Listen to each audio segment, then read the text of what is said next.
اور سیرت النبی صلی اللہ علیہ وسلم کے جتنے جو ہے نا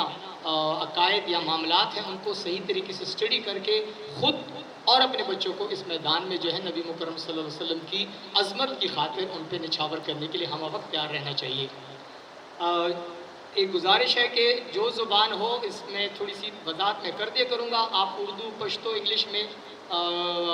نبی مکرم صلی اللہ علیہ وسلم کی شان و ختم نبوت پر بول سکتے ہیں۔ مولانا شمس الاسلام نے نبی مکرم صلی اللہ علیہ وسلم کی صحابہ کی بات کی۔ آپ ایک بات ذرا غور سے توجہ فرمائیں، کیونکہ ہمارے اکابرین اہل سنت ہمیشہ سے ان کا یہ موضوع رہا ہے۔ اگرچہ صحابہ چند لوگوں نے لے لیے جو خود کو زیادہ تر خوارج سے تعلق بناتے ہیں، اور اہل بیت چند لوگوں نے لیے جو زیادہ تر اہل تشیع سے خود کو تعلق بناتے ہیں، لیکن آپ کو غور سے سمجھنا چاہیے کہ نبی مکرم صلی اللہ علیہ وسلم کی ایک ایک چیز، آل اور نبی مکرم کے دوست تو بہت بلند مرتبے پر ہیں، نبی مبارک صلی اللہ علیہ وسلم کے نالین مبارک جو ہے وہ بھی بہت عظمت اور جو ہے نا بلندی کا مقام اور درجہ رکھتے ہیں۔ تو نبی مکرم صلی اللہ علیہ وسلم کے صحابہ اور اہل بیت، ان دونوں کا جو ہے نا عظمت اہل سنت کے جو ہے نا اکابر نے بیان کی ہے، اور ہمیں بھی چاہیے کہ صحابہ اور اہل بیت ہمہ وقت جو ہے نا دونوں کی عظمت اور دونوں کے جو ہے نا، کیونکہ یہ نبی مکرم صلی اللہ علیہ وسلم کی سیرت کے عملی نمونے ہیں۔ ایک پوائنٹ ذرا noted, point to be noted جو ہے نا اس بارے میں میں بات کرنا چاہوں گا۔ میں جو ہے عارف علی مجاہد صاحب جو شاعران اسلام کے مرکزی ناظم مالیات ہیں، اور جناب حافظ نصیر صاحب اس دوران سید بہادر صاحب اور سید جو ہے ہمارے ایک اور دوست وہ تشریف لائے ہیں، اور ارشاد صاحب تشریف لائے ہیں، ان سب کو ہم ویلکم کہتے ہیں۔ تو شاعران اسلام، اس طرح انجمن طلباء اسلام، اس طرح دیگر جو تنظیمیں ہیں، جماعت اہل سنت، یہ سب اپنے پلیٹ فارم سے کام کر رہے ہیں، لیکن اس بات کو غور سے سمجھنا ہے کہ صحابہ اور اہل بیت یہ دونوں جو ہے نا ان کا مقام و مرتبہ ہمیں بیان کرتے رہنا چاہیے ہر جگہ۔ نبی مکرم صلی اللہ علیہ وسلم کی جو سیرت ہے وہ تو بہت بلند مقام پر ہے، لیکن نبی مکرم صلی اللہ علیہ وسلم نے ان کی سیرت قیامت تک ہر امتی کے لیے رہنمائی کا باعث ہوگی۔ تو نبی مکرم صلی اللہ علیہ وسلم کی سیرت جو انہوں نے پرفارم کر کے دی ہے، وہ جس جہد کی طرف جا رہی ہے، جس پہلو کو اختیار کیے ہوئے ہے، اس کی ابتدائی بلند مقام جو ہے وہ تو نبی مکرم صلی اللہ علیہ وسلم سے سرزد ہو چکے ہیں، خدا نے کروا دیے ہیں، لیکن اسی پہلو کے جو آخری مقامات ہیں، جو دوسرے علماء کرام نے ان کو ادنا پہلو قرار دیا ہے، کہ وہ جو علماء کرام انبیاء کرام کی سیرت سے اخذ کرتے ہیں، لیکن انبیاء کرام کی سیرت میں ملتے نہیں ہیں، وہ پہلو سیرت کے جو کہ نبی کی زندگی میں ملتے ہیں وہ تو بہت بلند ہیں، لیکن کچھ پہلو ایسے ہیں جو نبی مکرم صلی اللہ علیہ وسلم کی ذاتی زندگی میں نہیں ملتے، یہ دیگر انبیاء کرام کی زندگیوں میں نہیں ملتے۔ ان کے وہ پہلو جو ادنا درجہ رکھتے ہیں، امتی سر انجام دیتے ہیں، اور امتی سے اکثر اس میں اغلاط ہو جاتی ہیں، ان کی تحصیل کے لیے صحابہ اور اہل بیت ہوتے ہیں۔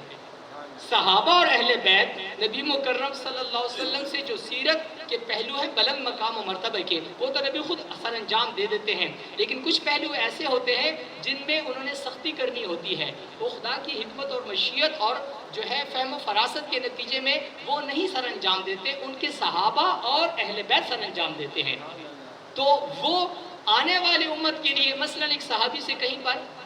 کوئی واقعہ سرزد ہو گیا ہے، اس کا مطلب یہ نہیں ہے وہ بخشے ہوئے وہ جنتی ہیں، لیکن وہ واقعہ نبی مبارک سے سرزد نہیں ہوا، یعنی غلط فہمی ہو گئی، نسیان ہو گیا،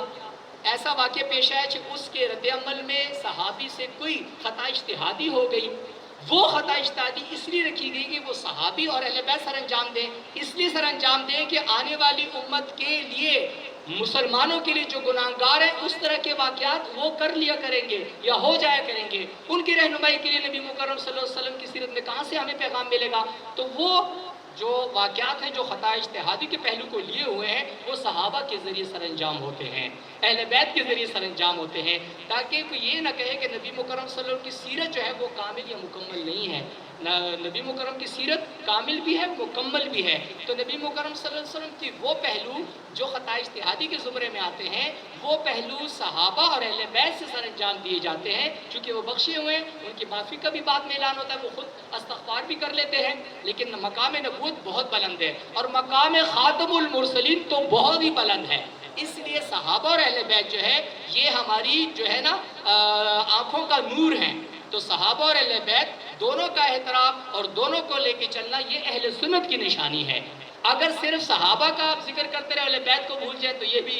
جو ہے نا مناسب نہیں ہے۔ سیدنا ابو بکر صدیق کا ذکر ہو، سیدنا علی کا ذکر ہو تو امام موسیٰ کاظم کا ذکر بھی ہو، حضرت عائشہ صدیقہ کا ذکر ہو تو حضرت فاطمہ الزہرا کا بھی ذکر ہو۔ یہ اہل سنت کی نشانی ہے، یہ اہل سنت کی شناخت ہے۔ وہ الگ ہے کہ کچھ لوگوں نے اٹھا کر ادھر کر دیا، ہماری مصروفیت زیادہ ہو گئی، ہم دنیا میں کھو گئے، مال و متاع کے شکار ہو گئے، اس لیے ہم ایک کمپریہنسو اسپیچ یا کمپریہنسو جو ہے نا سسٹم کو لے کے نہیں چل سکے۔ ہماری کوتاہیاں ہیں، لیکن اس کا مطلب نہیں کہ ہم جان بوجھ کے کرتے ہیں، وجوہات ہوتی ہیں۔ تو دعا ہے کہ اللہ تبارک تعالیٰ ہمیں نبی مکرم صلی اللہ علیہ وسلم کی شان بیان کرنے کے ساتھ ساتھ ان کے صحابہ اور ان کے اہل بیت جو ہے ان کی شان بیان کرنے کی بھی توفیق عطا فرمائے۔ جناب آپ کے سامنے مولانا شمس الاسلام صاحب نے جو پشتو میں تقریر کی، اور سب احباب جو ہے چاہتے ہیں کہ وہ کچھ نہ کچھ بولے، کچھ احباب نے لکھا ہے، ریٹن کچھ نے سوچا ہے، تو میں انشاءاللہ جن کے نیم میرے پاس آئے ہیں ان کو میں اجازت دوں گا، دیگر احباب جو ہے وہ نیکسٹ تقریب میں بات کر سکیں گے۔ تو ہمارے صاحبزادے حافظ محمد مبشر صاحب نے بھی چھوٹی سی جو ہے ختم نبوت پر اور جو ہے نا جناب رسالت مآب صلی اللہ علیہ وسلم کی سیرت پر جو ہے وہ کہتے ہیں کہ میں نے کچھ تیاری کی ہے، میں بات کرنا چاہتا ہوں۔ تو میں نے کہ سعادت کی بات ہے، یہ تو جو ہے نبی مکرم صلی اللہ علیہ وسلم کی محبت ہے، تو ان سے گزارش ہے کہ وہ تشریف لائیں حافظ محمد مبشر مصطفیٰ کہ وہ دربار رسالت مآب صلی اللہ علیہ وسلم میں ختم نبوت اور سیرت النبی صلی اللہ علیہ وسلم کے حوالے سے کچھ گفتگو فرمائیں اور خراج تحسین پیش کریں۔